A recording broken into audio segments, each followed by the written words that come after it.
Buenas a todos y a todas y bienvenidos a Obesity Management School. Os recordamos que este podcast se ha creado para todos los profesionales de la salud que quieren aprender a manejar, controlar y gestionar la obesidad aprendiendo de los mejores profesionales de la medicina, la nutrición, la psicología, la educación y por supuesto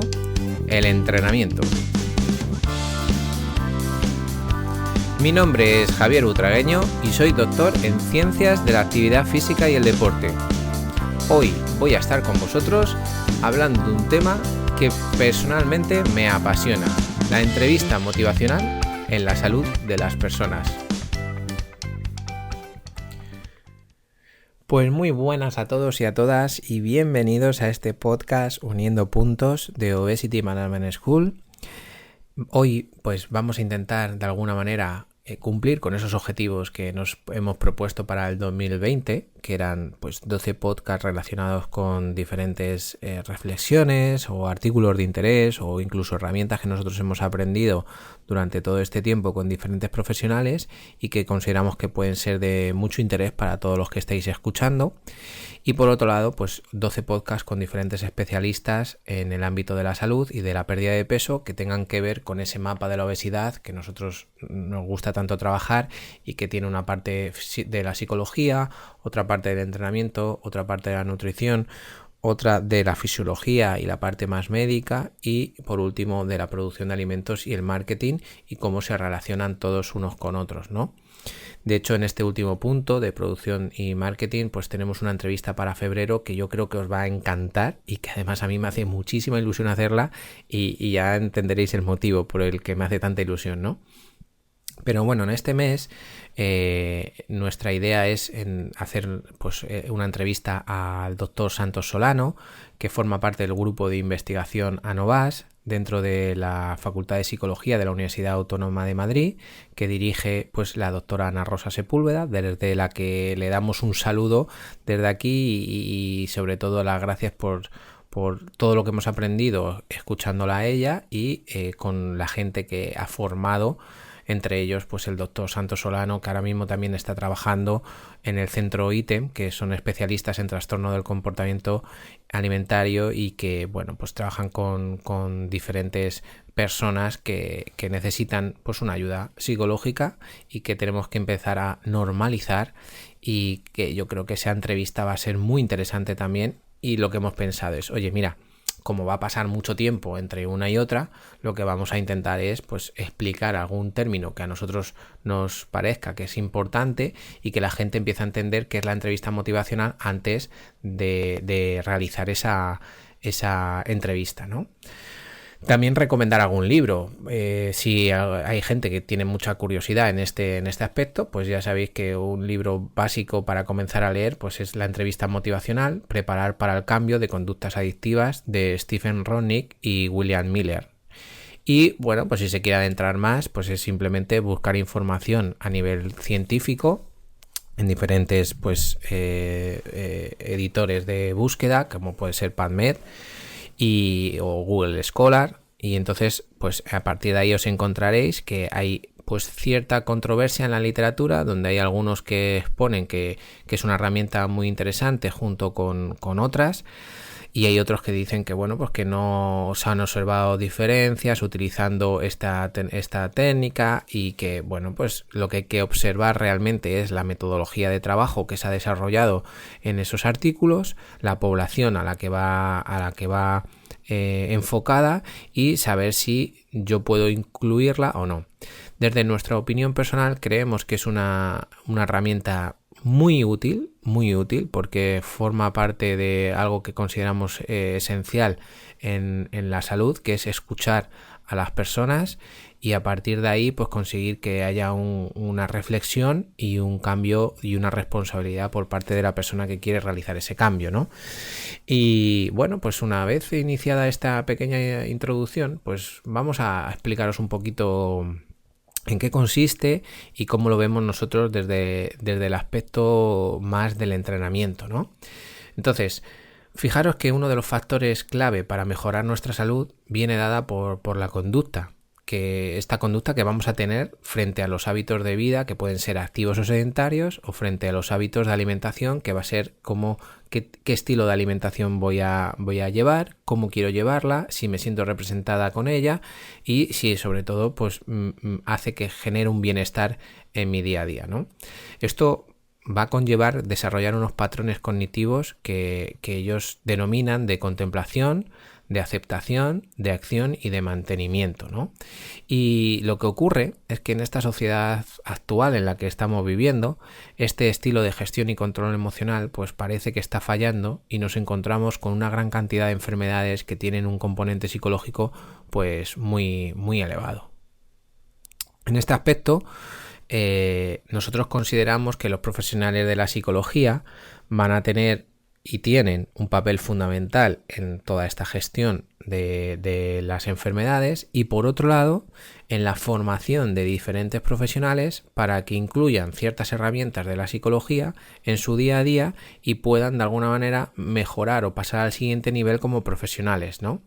Por ello, la entrevista motivacional es una más que podemos utilizar y que puede ser muy interesante. Y la pregunta es, ¿pero en qué consiste esta entrevista motivacional, no? Pues básicamente es un estilo que se centra en la persona y hay algunos profesionales que lo desarrollan de manera directa y otros que lo desarrollan a través de diferentes canales de comunicación, pero que tiene por objetivo provocar en la persona, en esa persona que lo está recibiendo, un cambio de comportamiento mientras se le ayuda a explorar y resolver un término muy interesante que se llama ambivalencias internas, ¿no? Y la pregunta ahora sería, oye, ¿y ese concepto de ambivalencia qué significa? Bueno, pues este primer término, que es muy interesante, la ambivalencia, es la presencia de emociones contrapuestas con respecto al abandono de una conducta en la salud. ¿Esto qué quiere decir? Pues querer y no querer algo al mismo tiempo, o querer dos cosas que son incompatibles al mismo tiempo.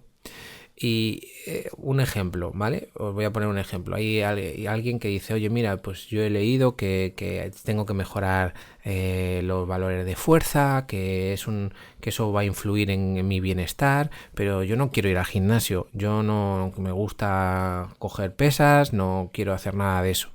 Bueno, pues nos vamos a encontrar o vamos a escuchar a una persona que tiene dos tipos de discurso que están mezclados, ¿no? Por un lado, expresa que quiere hacer un cambio y expone los argumentos a favor de ese cambio, pero por otro lado nos está mostrando y expresando un discurso contrario para mantener una conducta y seguir en la situación actual, ¿no? Entonces eso lo vamos a tener que trabajar y es muy interesante que lo entendamos y que a partir de hoy lo observéis en la gente con la que estáis trabajando o gente que está a vuestro alrededor, porque suele ocurrir bastante, ¿no?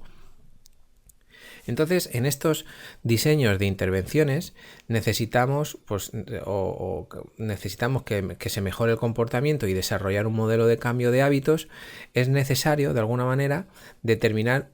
el primer enfoque sobre esas ambivalencias de la persona para luego trabajar con aspectos más específicos de la fase del cambio. Por eso, a mí me gusta mucho que después de que el médico haga un diagnóstico y haga una anamnesis de la persona, si tenemos trabajos o tenemos grupos interdisciplinares, que el psicólogo sea la persona que va a trabajar en unas primeras fases o incluso mezcladas con el entrenador y el nutricionista para que esas ambivalencias las conozcamos y podamos trabajarlas de manera adecuada, ¿no? De hecho, muchas ambivalencias de las que estamos hablando suelen venir acompañadas con otras variables psicológicas que se irán tratando, irán apareciendo en función del tiempo que estamos trabajando con la persona. Por lo tanto, esto lo que quiero haceros ver es que es una parte que se va a alargar en el tiempo y este tratamiento y este tipo de herramientas necesita tiempo de trabajo. Por eso, cuando yo veo el tema de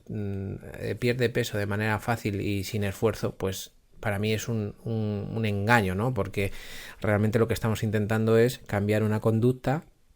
que la gente dice, pues en 21 días se cambia un hábito. Pues es mentira, ¿no? Pues hay gente que tarda 21 días, hay otros que tardan un año, y fijaros que hay personas que llevan con un problema de peso durante 20, 30 años que no podemos pretender cambiar en 10 días, ¿no? Entonces esto es importante que lo entendamos, ¿no? Y de hecho hay otros autores que lo que enfatizan es y hablan de un estilo de ambivalencia que se llama ansiosa, ¿no? Que lo que dicen es que se aprecia pues inseguridad en el apego, una fuerte necesidad de cercanía y que tienen miedo de ser rechazados, y que por otro lado se ha descrito como pues un estado predominante de preocupación y miedo a qué ocurrirá cuando ya no me estén ayudando. Entonces, esto es súper importante, y esto fijaros, y si hacéis un poco de memoria, a ver si os ha ocurrido con alguna persona, cuando te dicen, bueno, ya, ahora qué voy a hacer, que como ya se va a acabar esto y yo no sé si estoy preparado, yo no sé si soy capaz. Y entonces lo que tenemos que conseguir es que esa persona tenga las herramientas necesarias para tomar las decisiones adecuadas frente a esa sociedad que le está esperando ahí fuera, ¿no? Y bueno, pues es muy importante que nosotros esto lo tengamos en cuenta para conseguir de alguna manera que estas ambivalencias no puedan repercutir de manera negativa en la consecución de objetivos. Y por lo tanto, una de las cosas que tenemos que hacer es, durante todo el proceso, ver y observar como profesionales pues esa tolerancia que van a tener al fracaso, al dolor, a las recaídas, y cómo son capaces de gestionarlas para que yo sea capaz también de ayudarles y conducirles a que eso se consiga, ¿no? Si pongo un ejemplo del entrenamiento, pues va a haber entrenamientos que van a costar un poquito más, que no van a querer realizarlos, aunque ellos saben que tienen que hacerlos, y yo de alguna manera tengo que reconducir para que ellos tomen esa decisión de, no, venga, esto es lo que hay que hacer, yo estoy dispuesto, soy responsable con lo que estoy haciendo, y tengo que venir a entrenar, y tengo que hacer estos ejercicios yo solo en casa, y tengo que hacer esto porque va a mejorar mi salud, porque me va a repercutir en mi bienestar y en mi estado social también, que influye mucho. Y claro, como profesionales, pues nos hacemos muchas preguntas también, ¿no? Que es cómo conseguimos una adherencia al programa de entrenamiento, o vamos a tener la capacidad de generar esa motivación que se necesita para hacer todos los cambios que nosotros sabemos que son necesarios. Incluso, pues muchas veces nos han preguntado, oye, si mi cliente tiene una recaída, ¿cómo la manejo? Porque ya sabéis que entendemos la recaída como un momento ideal para mejorar y reflexionar sobre lo que ha ocurrido y cambiar ese comportamiento, ¿no? Entonces, todas estas preguntas que se dan tanto en el ámbito del entrenamiento como en el de la nutrición o la medicina, pues poco a poco diferentes grupos de investigación, como el de la doctora Ana Rosa Sepúlveda, pues han desarrollado herramientas que nos van a ayudar a manejar pues todos esos procesos del cambio que se dan en los entornos de la salud, ¿no? Y es importante que reflexionemos también como profesionales, porque a día de hoy existe un gran número de personas que se dedican al ámbito de la salud que siguen utilizando el mando o el estilo directivo como un canal de comunicación para desarrollar diferentes programas de mejora de esta salud, ¿no? Es decir, el profesional lo que hace es ofrecer información de la cual tiene conocimiento que ha adquirido a través del estudio o del aprendizaje más práctico, y nos explica cómo se deben tomar decisiones. ¿Esto qué quiere decir? Que nos da todas las recomendaciones para que las sigamos al pie de la letra, sin hacer ningún proceso cognitivo ni reflexivo de por qué tenemos que hacerlo o a qué nos llevará esa toma de decisión. Incluso qué responsabilidades va a tener que yo tome un camino u otro y lo acepte, ¿vale? Que esto va a ser importante. Es decir, si yo quiero tener una vida saludable, voy a tener unas responsabilidades que voy a tener que aceptar, y que va a tener de alguna manera unos condicionantes que me van a hacer sentir mejor o peor porque no estoy acostumbrado a ellos. Y esto os voy a poner un ejemplo también que yo creo que es como mejor se entienden las cosas, ¿no? Pues una persona que está haciendo un proceso de pérdida de peso, que va perfecto, que está trabajando psicología, está mejorando a través de la alimentación y se le están enseñando diferentes pues técnicas de cocina, etcétera, etcétera, y está entrenando pues bastante bien y va perdiendo peso. Y la pregunta que se hace en ese momento es: pero esto yo lo voy a tener que hacer siempre, durante toda mi vida. Y entonces a partir de ahí empieza a hacer unos procesos, unas preguntas que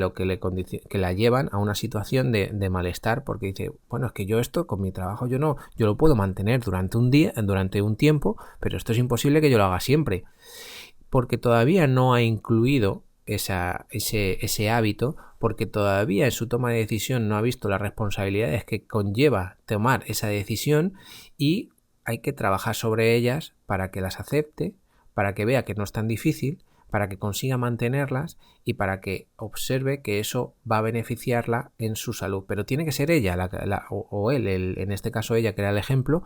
la que tome esa decisión de mejora, ¿no? Entonces, casi todas las personas con las que vamos a trabajar son conscientes de su conducta. Lo que pasa es que no aceptan o no están dispuestos a desarrollar un cambio en su estilo de vida, porque conlleva un esfuerzo que en ese momento pues o no están dispuestos a hacer, o se sienten capaces, o porque no tienen una motivación suficiente para comenzar con todo ese proceso del cambio, como nos explican los autores pues Miller y Rogning, ¿no? Y entonces en este campo nos encontramos con diferentes procesos del cambio que nos explican que existen como 5 aspectos básicos. Nos encontramos con la precontemplación, con la contemplación, con la preparación, con la acción y con el mantenimiento. La precontemplación es una fase que nos vamos a encontrar muchísimo, y es aquella donde la persona no tiene intención de cambiar el comportamiento porque no es consciente de que exista ningún problema. Es decir, no se trata de que no quieran conseguir una solución, es que no ven que haya un problema. Entonces, claro, como no ven que existe ese problema, no piensan que hay que buscar una solución, ¿no? Esta es una de las razones principales por las que normalmente esa persona no va a acudir a ningún especialista o profesional para desarrollar un cambio de conducta. Y normalmente, si lo hacen, es porque están presionados a nivel familiar, o por el médico, o incluso por la empresa, que les ha dado un ultimátum, y entonces aceptan comenzar a cambiar para eliminar esa presión externa social que tienen. Pero normalmente ellos no piensan que haya un problema. Si os pongo un ejemplo, es imaginaros una persona que va viendo que va incrementando su peso, pero que no identifica que sea un problema para la salud. Esto puede estar condicionado por algunas creencias erróneas, y normalmente pues no enfocarlo en desarrollar pues una mejor alimentación o un cambio en el comportamiento. Esto quiere decir que si estamos viendo que una persona está tomando ciertos alimentos que le están produciendo pues un malestar físico y funcional, y que está cogiendo peso, pero esa persona no considera que ese alimento sea el responsable de eso, o que el estado sedentario que está teniendo, imaginaros que nosotros vemos que no se mueve, o que incluso evaluamos si se está moviendo 1 hora con una intensidad muy ligera, pero la persona dice, bueno, no, si yo me muevo, no ve que existe un problema, ¿no? Entonces no presenta una intención de cambiar. En este caso, que es un porcentaje muy elevado de las personas que son sedentarias y que normalmente que comen mal, pues tenemos que trabajarlo. Y los psicólogos lo que hacen muchas veces es intentar aumentar la conciencia de la persona, desarrollan trabajos sobre los conflictos intrapersonales, o intentan reevaluar las condiciones a las que les ha llevado esa situación, que son fundamentales para mejorar, ¿no? Y que, bueno, yo creo que esa parte pues la vamos a trabajar, y debemos tenerla en cuenta, porque nos vamos a encontrar muchas personas en esta fase. Luego tenemos otra etapa que se llama contemplación. En este caso, la persona lo que hace es que reconoce que puede haber un problema y cree que tiene que hacer algo para superarlo, pero normalmente no hay un compromiso para tomar medidas. Es decir, no se compromete con todo lo que hay que hacer, ¿no? En este periodo, pues normalmente es muy común ver a personas que se atrapan durante tiempos enormes de tiempo, y que saben la necesidad que tienen que hacer para mejorar ese cambio, pero aparecen muchísimas ambivalencias frente a esas responsabilidades que conlleva realizar esos cambios, ¿no? Y en estos casos nos encontramos muchas personas que también, debido a esa presión laboral y familiar, no encuentran tiempo de alguna manera para desarrollar una correcta alimentación o ir a entrenar, siempre les falta tiempo, nunca encuentran el momento ideal para hacerlo y lo que implica pues que sigan aumentando de peso, que puedan aparecer otras enfermedades que están relacionadas realmente con el sedentarismo y la mala alimentación y que pues normalmente vienen acompañadas de altos estímulos de estrés y que el estrés es otro de los factores clave en la obesidad, ¿no? Y pues normalmente en estos momentos lo que la persona sí es consciente y se siente mal, incluso pueden describir cómo se sienten, pero tienen una cierta motivación al cambio, pero no se han planteado cuáles son las estrategias claras que necesita para conseguirlo. Es decir, solo piensan que deberían hacerlo, ¿no? Y entonces estas dos etapas es muy complicado trabajar con ellos. ¿Por qué? Porque ven siempre problemas, siempre tienen un sí pero. El sí pero aparece muchas veces, ¿no? En vez de el de y si hiciéramos esto, y si nos ponemos a trabajar en esta parte, y si realizáramos esto, ¿qué es lo que ocurriría? Entonces el pero aparece en muchas ocasiones, ¿no? Y estas dos etapas son fundamentales que las entendamos, que tengamos herramientas para trabajarlas, porque hay un porcentaje muy elevado de personas que se encuentran aquí en el estado sedentario y con diferentes tipos de enfermedades. Entonces, como profesionales, si sabemos gestionar bien todo esto, pues sería muy interesante porque conseguiríamos de alguna manera ir estadio a estadio hasta que llegásemos a esa etapa de aceptación, ¿no? La siguiente etapa que nos encontramos es la de preparación, ¿vale? La parte esta ya nos está indicando que la persona pues tiene una intención de cambiar y tiene un plan de acción que está enfocado a conseguirlo. Un plan de acción que debe ser consensuado, de hecho, con los profesionales y muchas veces está mal desarrollado. Aquí nosotros, por ejemplo, lo explicamos muchas veces con los objetivos SMART, ¿no? Esos objetivos que son específicos, medibles, asumibles, realizables y acotados en el tiempo. Y que van a beneficiar a que esa persona vaya consiguiendo objetivos poco a poco y de manera progresiva para mejorar también otros aspectos psicológicos como la autoeficiencia percibida o que son capaces de, y que nosotros como profesionales tenemos que conseguir ir encaminando e incluyendo ese tipo de objetivos, ¿no? y de plan de trabajo. En esta fase normalmente todavía la persona no ha comenzado a hacer el cambio, quieren tomar medidas y se comprometen a desarrollar ese cambio, que normalmente suelen hacer de manera ligera, ya que en este momento también empieza a haber empiezan a ver la cantidad de trabajo que tienen por delante y entonces empieza a haber un pequeño agobio de decir, es que ahora mismo, o sea, que me tengo que sentar todos los domingos a hacer una planificación de alimentación, luego tengo que ir 3 días a la semana a entrenar y luego tengo que hacer 10.000 pasos al día y entonces todo esto les agobia muchísimo porque todavía no han sido capaces de incluirlo en su día a día y entonces el cambio de hábitos todavía no se ha incluido, no existe, ¿no? Normalmente lo que suele hacer la gente es acude a un profesional de la salud. En este caso, pues si tienes un grupo interdisciplinar, pues mucho mejor.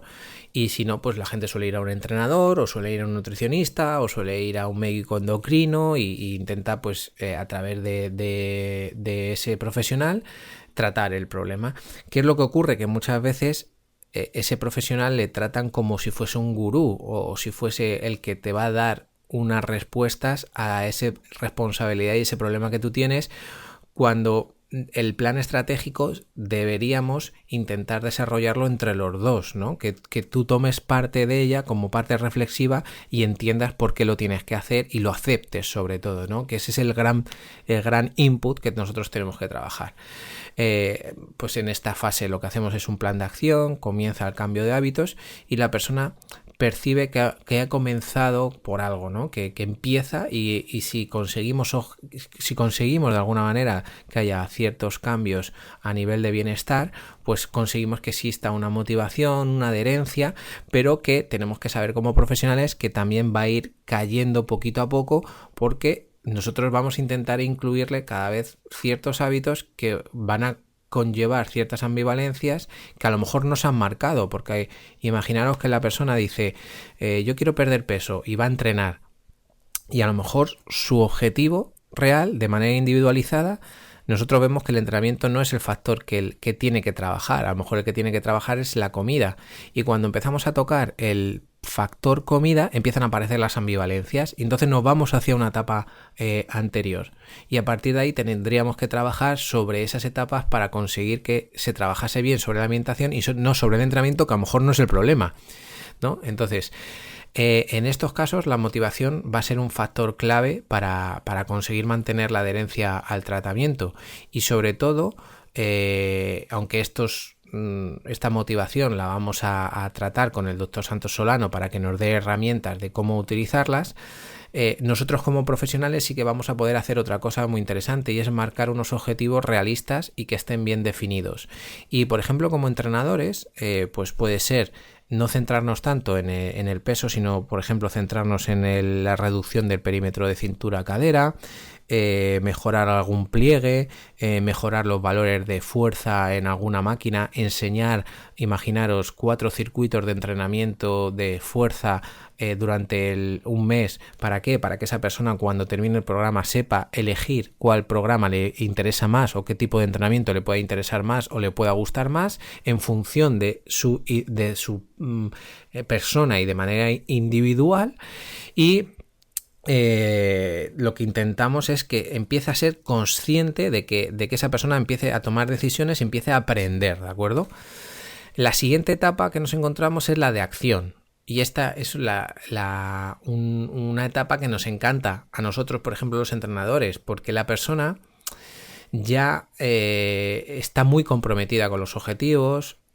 son personas que han modificado su comportamiento en un aspecto y se encuentran bien, y lo que nos encontramos es que la persona está mucho más receptiva. Entonces la persona es capaz de atender a preguntas que se le generan o que nosotros intentamos generar para desarrollar un conflicto, pero que están dispuestas a escucharlas para buscar soluciones. Es decir, están muy predispuestos a cambiar. Entonces ya han pasado por las otras fases, que son las complicadas, que normalmente a nosotros como profesionales no nos enseñan ni nos educan ni en la universidad ni en muchos cursos, porque nos enseñan a lo mejor cómo hacer un entrenamiento de alta intensidad, o nos enseñan un entrenamiento de fuerza que ha salido novedoso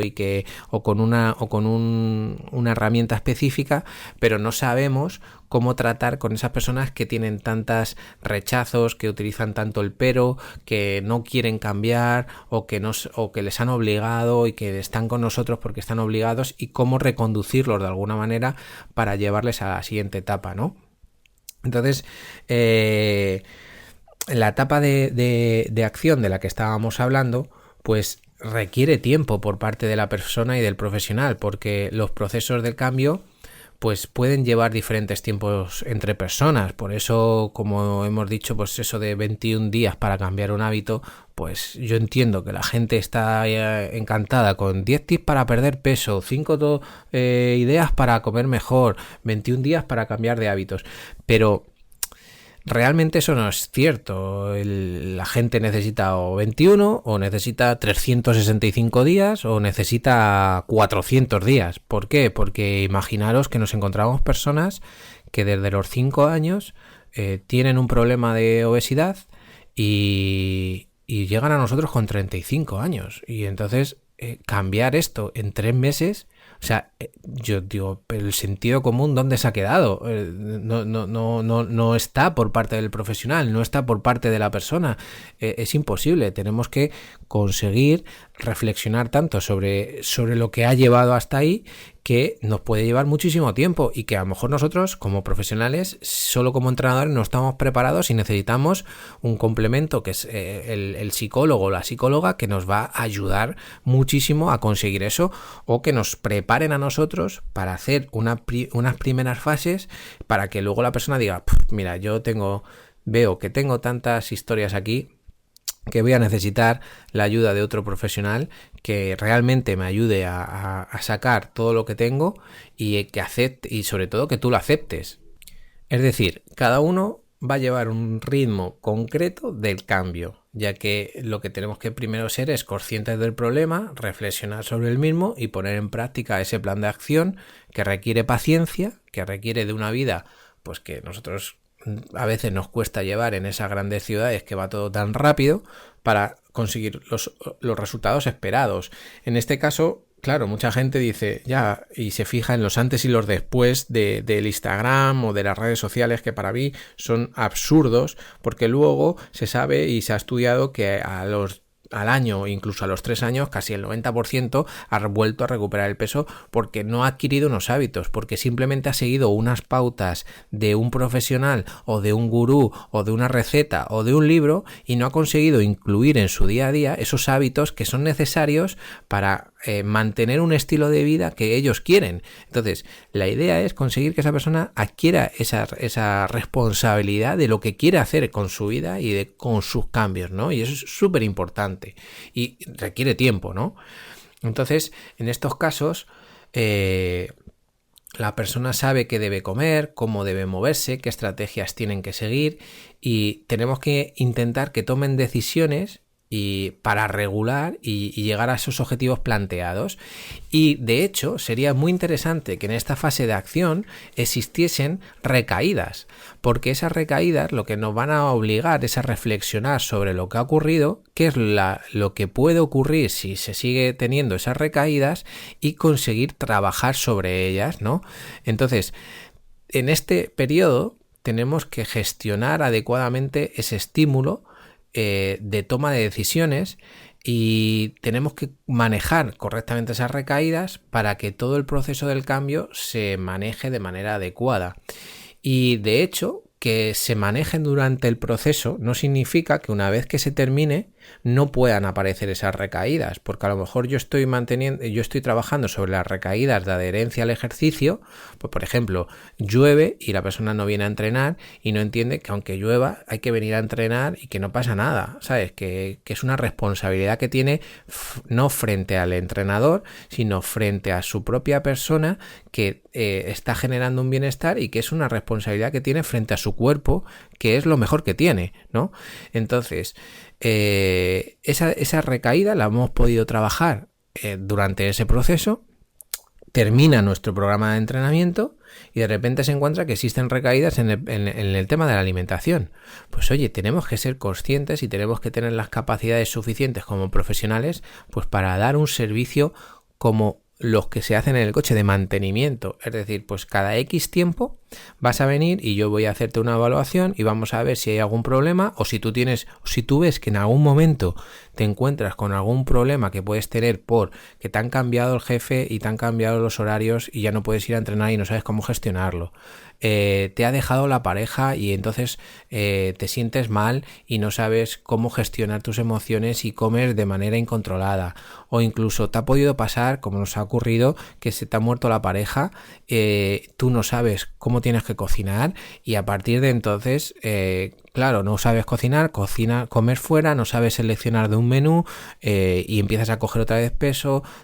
aunque sales más porque quieres evadirte, bebes a lo mejor incluso un poco más de lo normal, y tienes que tener ciertos profesionales a tu alrededor con los que tú te encuentres cómodo, que digas, mira, yo necesito ayuda y necesito reconducir esto para tomar mejores decisiones, pero tiene que ser la persona la que tiene que tomar esa decisión, y nosotros solo podemos de alguna manera acompañar y dar ciertas herramientas y tener la paciencia necesaria para que esa persona se reconduzca y acepte lo que tiene que hacer. Y aquí aparecen muchas veces las frustraciones del propio profesional, porque dice, joder, es que yo estoy dando todo, la persona no quiere hacer nada, y entonces una de las cosas importantes que tenemos que hacer es escuchar a la gente, es decir, saber qué es lo que está ocurriendo y por qué está ocurriendo, ¿no? Y bueno, intentaremos hablarlo luego como 4 ideas importantes que tiene esta entrevista motivacional, ¿no? Por último, nos vamos a encontrar con una fase de mantenimiento. Esa fase de mantenimiento es fundamental para afianzar el cambio, ¿no? Que es la que estamos hablando, y es donde más problemas nos podemos encontrar, porque aunque parece que haya personas que han conseguido lo que estaban buscando, si no han adquirido todas esas habilidades y estrategias que hemos trabajado, pues tendrán una recaída en algún momento. Y entonces lo que tenemos que conseguir es que no existan estas recaídas o que se sepan gestionar bien para consolidar estos logros que se han alcanzado y de alguna manera pues entender que esta etapa es una de las más importantes y de las que menos caso le solemos hacer, porque nos quedamos con el antes y el después y no le trabajamos a los 3 años o no trabajamos a los 5 años. Hay profesionales que considero, y desde aquí lo digo abiertamente, por ejemplo Mario Redondo, que trabaja con personas que padecen de cáncer. Me parece que hace un trabajo excepcional de contacto con ellos, cómo te encuentras, sabes que estoy aquí, cualquier cosa que necesites. Ahora, tenemos que conseguir trabajar sobre diferentes pues enfermedades, patologías, sobre diferentes acciones para mantener ese esfuerzo y crear ese hábito que realmente es el que va a conseguir que la persona llegue a los objetivos que se ha propuesto. Y bueno, pues durante este periodo lo que nos vamos a encontrar son personas que han mejorado su salud gracias a esos programas, y que lo que tenemos que conseguir es mantenerlo. Y para mantenerlo durante esos meses anteriores, posteriores, o durante esos años posteriores, es importante que tengan pues ciertos componentes de control, ¿no? Entonces, pues, oye, tener un servicio de, mira, vente una vez al mes y vamos a ver si hay algún problema, y si, oye, pues mira, o vente que tenemos un taller de alimentación nuevo que te puede interesar, o mira, vente durante este mes que te voy a enseñar un protocolo de entrenamiento diferente que yo creo que puedes incluir en tu día a día, te voy a enseñar unos cuantos ejercicios para desarrollar en casa, o mira, vamos a utilizar esto, o, ¿vale? Creo que se pueden dar muchas herramientas y que como profesionales también podemos hacer mucho todavía para dar un servicio de calidad a la gente que ha conseguido cambiar esos hábitos, y que la parte de mantenimiento creo que es fundamental, ¿no? Entonces es importante que todos los profesionales estemos muy pendientes de esta etapa, porque ya, como os he dicho, pues pueden aparecer esas recaídas, y lo que tenemos que conseguir es que la persona de alguna manera se reconozca a él mismo para generar esa motivación, esa adherencia personal, y que sea capaz de decir, oye, mira, veo que hay un pequeño factor que me está condicionando a que yo vuelva a ganar el peso, quiero reconducirlo, y diga, sé hacerlo por mí mismo, perfecto, voy a hacer eso. Que veo que no, vamos a trabajar con la gente con la que yo me encuentro a gusto, y a partir de ahí vamos a tomar las medidas necesarias para reconducir mi estilo de vida. Y para ir terminando con este podcast y no alargarlo mucho en el tiempo, pues lo que nos propone Miller y Moyer en el 2016 es que existen ciertos conceptos que son muy importantes para desarrollar una correcta entrevista motivacional, ¿no? Entre ellos, pues nos destacan algunos que os vamos a explicar, ¿no? Pues sobre todo nos habla del espíritu que tiene la entrevista motivacional, que es pues tener una forma de pensar y trabajar de manera muy abierta, muy colaborativa y no prescriptiva, que intente respetar la autonomía y la autodirección de la persona y el cliente, que intentemos, pues de alguna manera, tratar de evocar más que de instalar, ¿no? Entonces, lo que intentamos es que la persona consiga hacer las cosas por él mismo y no obligarle a que lo haga, ¿no? Esto lo que nos va a obligar es a evitar que tengamos un papel pues autoritario y explorar las capacidades que tiene la persona en lugar de esa incapacidad, y que mostremos un gran interés en las experiencias y en la resolución de los problemas. Esto es fundamental y te va a ayudar a ti como profesional en tu día a día, porque realmente es una forma de comunicarte con la persona que luego vas a llevar a tu familia, vas a llevar a tus amigos y que por eso consideramos que es tan interesante, ¿no? Luego nos marca otro punto que se llaman las habilidades centradas en el cliente, ¿no? Que es que adquiramos las capacidades necesarias para generar una atmósfera de apoyo y una facilitación de recursos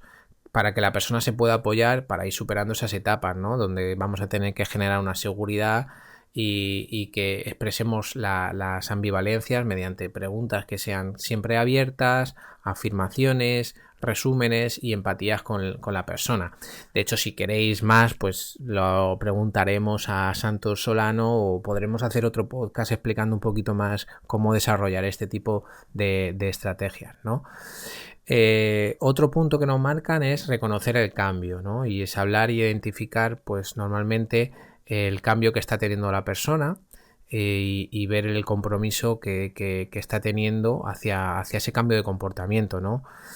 Lo que vamos a intentar como profesionales de alguna manera es estudiar y observar el diálogo de la persona y las razones que está exponiendo para llevar a cabo ese cambio y a partir de ahí pues intentar de alguna manera fortalecer la comunicación, que es el siguiente punto, ¿no?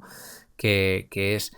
dar reconocimientos a ese cambio y ofrecer estrategias de recompensa interna que lo que hagan es que motiven a la persona a seguir trabajando con esa motivación necesaria para desarrollar todo lo que él está queriendo cambiar, ¿no? Y luego, por otro lado, para ir terminando ya, pues trabajar las resistencias, que lo que vamos a intentar es detectar esas dificultades y las resistencias al cambio e intentar generar o desarrollar habilidades para responder de alguna manera a esa conversación que se está llevando las personas con preguntas y que reflexione sobre ellas y sobre todo que se respete sin reforzar esa idea, ¿no? La esencia que va a tener este trabajo pues es fluir y provocar cambios en lugar de oponerse a las mismas. Y por último, desarrollar un plan de acción para el cambio. Pues una vez que estamos en esa fase de preparación, que ya hemos llegado a esa fase, pues tenemos que reconocer y negociar pues un plan de cambio específico que se acepte, que sea lo más individualizado posible para la persona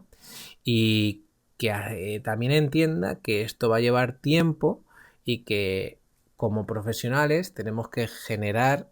y esto es curioso y lo explico en muchas charlas, habilidades de negociación. Y yo esto no lo aprendí tampoco en la carrera, esto lo aprendí cuando estudié el máster de empresas, el MBA, y empecé a entender que las negociaciones era un factor fundamental en cualquier ámbito de la vida porque siempre estamos negociando tanto con una persona o conmigo mismo para conseguir ciertos objetivos, ¿no? Entonces, yo creo que es una herramienta muy interesante para todos vosotros. Espero que os haya gustado este podcast. No quiero alargarlo mucho. Si veo que en los comentarios pues se muestra un cierto interés, también tenéis que saber que va a haber otros profesionales que van a hablar de ello, como es Santos en el caso de este podcast que vamos a hacer a final de mes, como Tatiana Lacruz, que pues es otra especialista en entrevista motivacional. Incluso pues si vemos que existe muchísimo interés, pues podemos hablar también con Ana Rosa para ver si ella quiere exponernos de alguna manera su visión y con ejemplos prácticos que vosotros podáis aprender y que sigamos de alguna manera pues en este 2020 aprendiendo de entre todos los profesionales, uniendo puntos, que es lo que estáis viendo en esta ocasión, que como un entrenador aprende de un psicólogo, aprende de diferentes herramientas que están utilizando para poder aplicar algunos conceptos en sus entrenamientos que van a hacer que mejore tanto a nivel profesional como que la salud de la persona vaya mejorando. Y bueno, pues cualquier duda, cualquier sugerencia, ya sabéis que vamos a estar pendientes tanto en las redes sociales como en la plataforma del podcast para cualquier cuestión que tengáis. Esperamos que os haya gustado muchísimo y que tengamos un 2020 lleno de movimiento, lleno de buenas comidas con amigos, con familiares, pero sobre todo que sean de manera saludable y que os esté gustando esta iniciativa de Obesity Management School. Cualquier cosa que necesitéis o cualquier duda que tengáis, podéis meteros en la plataforma, nos podéis escuchar, os podéis unir a nuestra newsletter para recibir noticias, el podcast con diferentes infografías y sobre todo pues que nos ayudéis a crecer en esta comunidad para que podamos llegar a muchísima gente y podamos ayudar entre todos, porque unidos somos más. Muchas gracias a todos y bienvenidos a Obesity Management School.